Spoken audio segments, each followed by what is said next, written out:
बिस्मिल्लाहिर्रहमानिर्रहीम। अस्सलामुअलैकुम वरहमतुल्लाहि वबरकातुहू। बेटा आप सब कैसे हैं?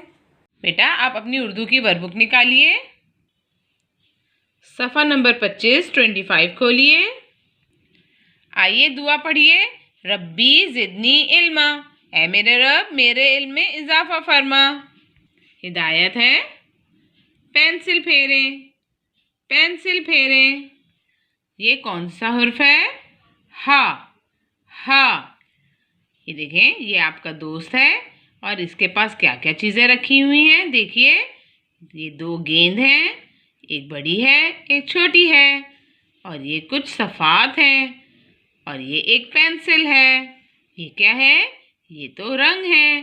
कौन कौन से रंग रखे हुए हैं? एक जामनी है, एक गुलाबी है, एक पीला है, एक लाल है। और ये क्या है? ये एक डब्बा है।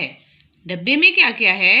डब्बे में भी एक पेंसिल है, एक किताब है और रंग है। और ये खा क्या रहा है? मज़े की चीज़ है। क्या खा रहा है बताइए? जी, ये हलवा खा रहा है। क्या खा रहा है? हलवा।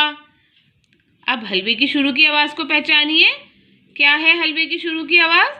हा हलवा, हा हलवा। ठीक है, हलवा किससे आता है? हा से आता है। हा हलवा, हा हलवा। देखें, ये हलवा लिखा हुआ है। देखिए इसमें हलवा में हा कहाँ है? जी, ये रहा हा। हा हलवा। आइए हाँ में पेंसिल फेरिए। इब्तिदाई नुक्ते पर पेंसिल को रखिए और एक छोटी सी लाइन बनाइए ऊपर की तरफ, और फिर एक स्लांटिंग लाइन, दूसरी स्लांटिंग लाइन, और फिर यहाँ से घुमाते हुए आगे को छोड़ दीजिए। हा हा हलवा। ठीक है बेटा, अब ये भी हा लिखा है, ये भी हा लिखा है, ये भी हा लिखा है। आपको इस पर पेंसिल फेरना है। ठीक है, इस सफ़े को मुकम्मल कीजिए। अपना ख्याल रखिए। अल्लाह हाफिज़।